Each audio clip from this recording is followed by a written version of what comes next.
இந்த நல்ல நிகழ்ச்சியில ஒரு சில விஷயம் மட்டும்தான் சொல்லிக்கொள்ள கடமைப்பட்டிருக்கேன். ஒன்னே ஒண்ணுதான், நம்ம நிர்வாகிகள் கிளை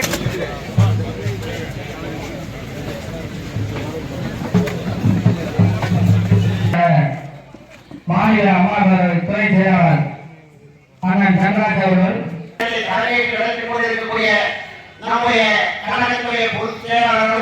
உறுப்பினர் அட்டையை வாங்குவதற்கும் ஒரு அங்கீகாரத்தோடும் நம்மை விட்டு பிரிந்து சில நிர்வாகிகள் சென்றவர்கள் அப்புறம் அடையாளம் இல்லாமல் இன்றைக்கு நான் திருநெல்வேலி சட்டமன்ற உறுப்பினராக இன்றைக்கு 3 முறை சட்டமன்ற தேர்தலில் நின்று வென்று 10 ஆண்டு காலம் அமைச்சர் பாருங்க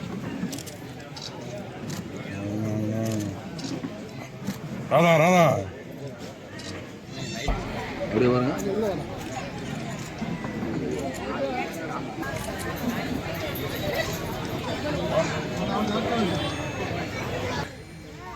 மேற்கு ஒன்றியத்தில் இருக்கின்ற தெற்கு ஒன்றிய கழகத்தின் சார்பாக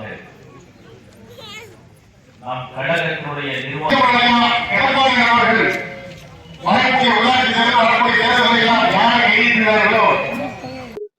தொடர்ந்து தோலுரித்து காட்டி அறிக்கைகளை வெளியிட்டுக் கொண்டிருக்கிறார்கள். கடந்த முறை மழை வெள்ளத்தால் கைவிடப்பட்ட ஃபார்முலா 4 கார் ரேஸ் பந்தயம் ஆகஸ்ட் 30 நடக்கப்பட உள்ளதாக விளையாட்டுத்துறை அமைச்சர் உதயநிதி ஸ்டாலின் அவர்கள் அறிவித்துள்ளார்கள். இந்த முறை அரசின் சார்பிலே எந்த செலவும் செய்யவில்லை, இதற்கான நிதி விளம்பரதாரர்களிடமிருந்து கிடைத்துள்ளது என்று தமிழக விளையாட்டுத்துறை அமைச்சர் அவர்கள் உறுதியளித்திருக்கிறார்கள்.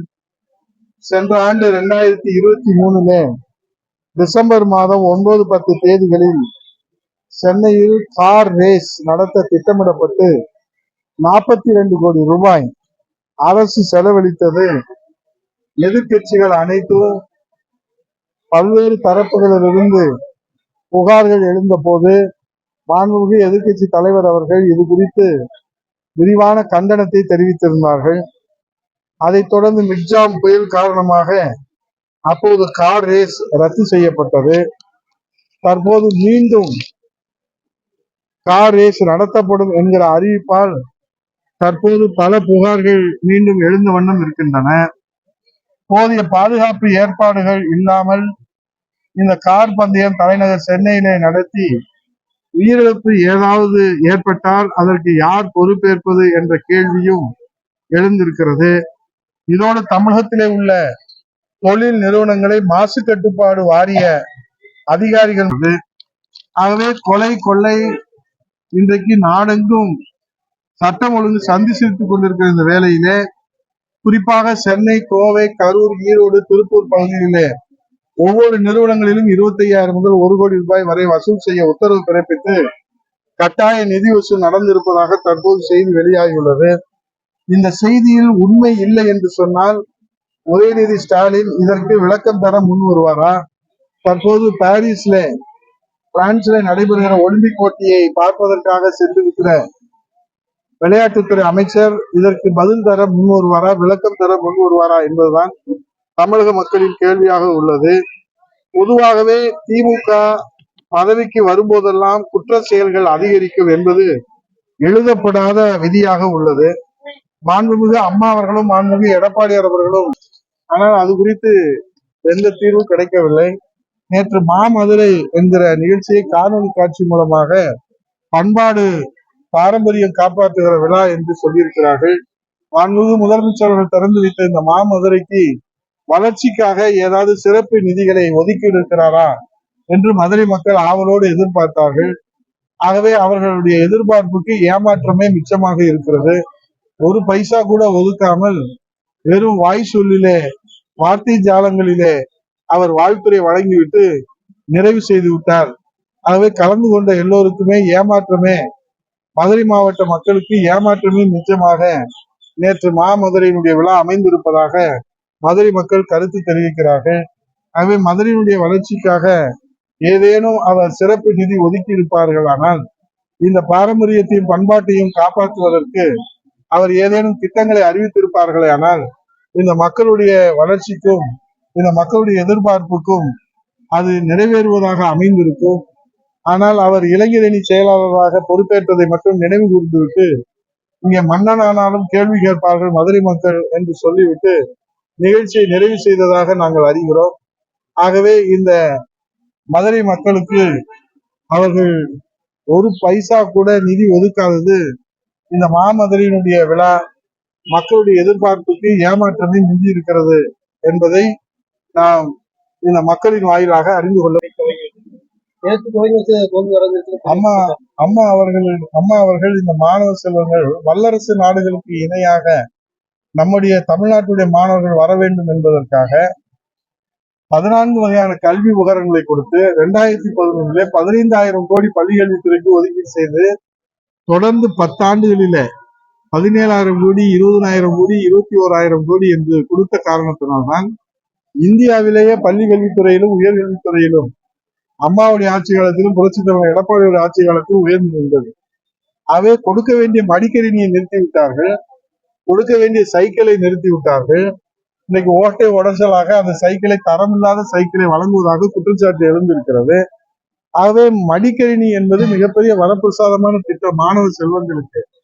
பள்ளியிலே 11ஆம் வகுப்பு 12ஆம் பள்ளியிலே படிக்கிற மாணவர்கள், கல்லூரியில படிக்கிற மாணவர்களுக்கு மடிக்கணினி திட்டம், அந்த திட்டம் 3 வருஷம் கிடப்பில போடப்பட்டிருக்கிறது. ஆகவே இதையெல்லாம் ஏமாற்றுகிற ஒரு வேலையாகத்தான் நாம் பார்க்கிறோம். ஆகவே 1000 ரூபாய் அவர்களுக்கு கொடுத்து இன்றைக்கு ஏமாற்றுகிற ஒரு நிலையை நாம் பார்க்கிறோம். அவர்களுக்கு ஒரு கல்வி அறிவை கொடுக்க வேண்டும், கல்வியிலே கல்வி அறிவை கொடுக்க வேண்டும். ஏற்கனவே அவர்களுக்கு கல்வி உதவித்தொகை அரசின் சார்பிலே வழங்கப்பட்டு வருகிறது. ஆகவே இந்த திட்டத்தை நாங்கள் வரவேற்கிறோம். ஆகவே இதை நாங்கள் எதிர்க்கவில்லை, வரவேற்கிறோம். ஆனால் மாணவர்களுக்கு வர வேண்டிய மடிக்கணினி என்னாச்சு என்பதுதான் எங்களுடைய கேள்வி. ஆகவே இன்றைக்கு மாணவ செல்வங்களிடத்துல அறிவை வளர்ப்பதற்கு, கல்வியை வளர்ப்பதற்கு அம்மா கொடுத்த திட்டத்தை முடக்கி வைத்துவிட்டு இன்றைக்கு நீங்கள் வழங்குகிற இந்த திட்டம் பலன் அளிக்குமா என்பது எங்களுக்கு தெரியவில்லை. ஆகவே மாணவ செல்வங்களுக்கு மடிக்கணினி கொடுப்பதற்கு இந்த அரசு முன்வருமா? இந்த முதல்வனோ ஏதோ ஒரு பேர் வைத்து அவர்கள் தொடங்குகிற இந்த பெயர் சூட்டு விழா மட்டும் எந்த குறையும் இல்லை தமிழ்நாட்டில். ஆனால் மாணவர்களுக்கான திட்டங்களை செயல்படுத்துவதில் இந்த அரசு தோல்வி அடைந்திருக்கிறது. அதை மறைப்பதற்காக, மடைமாற்றம் செய்வதற்காகத்தான் இந்த திட்டங்களை அவர்கள் செயல்படுத்துகிறார்கள். பள்ளி கல்வியிலும் உயர்கல்வியிலும் இந்த அரசு பின்தங்கி இருக்கிற காரணத்தினால அதை இன்றைக்கு திசை திருப்புகிற வகையில் இந்த திட்டங்களை எல்லாம் அறிவிக்கிறோம். சொல்றேன், மாணவர் கொடுக்க வேண்டிய மடிக்கணினியை கொடுக்க சொல்லுங்க, சைக்கிள் கொடுக்க சொல்லுங்க, சீருடையை கொடுக்க சொல்லுங்க, அவருக்கு தேவையான கல்வி உபகரணங்களை கொடுக்க சொல்லுங்க. அது முதல்ல கொடுத்துடணும். ஏற்கனவே கொடுத்துக்கிட்டு இருந்த திட்டத்தையே கொடுக்கலையே, அப்புறம் இவங்க இந்த திட்டத்தை செயல்படுத்துறோம் இன்னைக்கு கோயம்புத்தூர்ல முதலமைச்சர் தொடங்கி வைப்பதா பக்கம் பக்கமா விளம்பரம் தான் வந்திருக்கு. ஆனா யாருக்கு கொடுக்க போறாங்க, எப்படி கொடுக்க போறாங்க? அவங்க சொல்லியிருக்காங்க அரசு பள்ளியில படிக்கிற மாணவர்களுக்கு என்று சொல்லியிருக்கிறார்கள். அதை எப்படி இதை கொடுக்க போறார்கள், செயல்படுத்தி கொடுக்க போறார்கள் என்பதை பொறுத்திருந்தான் பார்க்க வேண்டும். நேற்றைய தினமே எங்களுடைய கழகத்தின் நிரந்தர பொதுச் செயலாளர் புரட்சித் தலைவர் ஐயா எடப்பாடி அவர்கள் இந்த இந்திய அரசியல் அமைப்பு சட்டத்திலே சிறுபான்மையிற்கு, குறிப்பாக இஸ்லாமியர்களுக்கு வழங்கப்பட்டிருக்கின்ற உரிமையை பறிப்பதாக இந்த சட்டம் அமைந்திருக்கிறது. ஆகவே இந்த சட்ட திருத்தத்தை ரத்து செய்ய வேண்டும், வாபஸ் வாங்க வேண்டும், சிறுபான்மையுடைய உரிமை பாதுகாக்கப்பட வேண்டும் என்பதை தெல்ல தெளிவாக அறிக்கையாக வெளியிட்டிருக்கிறார். அவருடைய கருத்து தான், எங்களுடைய பொதுச் செயலாளருடைய கருத்து தான் ஒட்டுமொத்த அண்ணா திராவிட முன்னேற்ற கழகத்துடைய கருத்து. ஆகவே இது மத்திய அரசு இன்றைக்கு இதை கூட்டுக்குழுவுக்கு அனுப்பியிருப்பதாக செய்திகள் தெரிவிக்கப்படுகிறது. எங்களுடைய எதிர்கட்சி தலைவர் போன்றவர்கள் எல்லாம் இதற்கு எதிர்ப்பு தெரிவிப்பதற்கு காரணமாக, எதிர்கட்சிகள் எல்லாம் கருத்துக்கள் சொல்லியிருக்கிற காரணமாக இந்த நாடாளுமன்றத்துடைய கூட்டுக்குழுவுக்கு அனுப்பப்பட்டிருப்பதாக நேற்று அதிகாரப்பூர்வமாக அனுப்பப்பட்டிருக்கிறது. ஆகவே இது இஸ்லாமியர்களுடைய உரிமையை பறிப்பதாக இது பார்க்கப்படுகிறது. ஆகவே இதை அனைத்து அண்ணா திராவிட முன்னேற்ற கழகத்துடைய பொதுச் செயலாளர் நேற்றைய தினம் கொடுத்த அறிக்கையின் வாயிலாக இதற்கு கண்டனத்தை தெரிவித்தார். நன்றி, வணக்கம். சோழவந்தான் தொகுதியினுடைய அடையாளமாக இருக்கிற அலங்காநல்லூர் சர்க்கரை ஆலைக்கு திரும்ப அதை சீர்படுத்தி இயக்கப்படும் என்று தேர்தல் வாக்குறுதியாக அறிவித்திருந்தார்கள். ஆனால் இப்போது 3 ஆண்டுகள் ஆட்சி பொறுப்பேற்று 3 ஆண்டுகளில பல கட்ட போராட்டங்களை முன்னெடுத்து இங்கே சேர்மனாக இருந்த நம்முடைய ரவிச்சந்திரன் அவர்கள், முன்னாள் சட்டமன்ற உறுப்பினர் கருப்பை அவர்கள், முன்னாள் சட்டமன்ற உறுப்பினர் மாணிக்கம் போன்றவர்கள், அரசின் கவனத்திற்கு தொடர்ந்து அதை கொண்டு சென்றும், அதே போல விவசாய சங்கத்தினர்கள், வழக்கறிஞர்கள் பழனிசாமி உள்ளிட்ட பல பேர்கள் தொடர்ந்து போராடியும் அதுக்கு அரசு தீர்வு காண்பதற்கோ, இந்த மாவட்ட அமைச்சர்களோ இல்ல இந்த சட்டமன்ற உறுப்பினர்களோ தீர்வு காண்பதற்கு முன்வரவில்லை.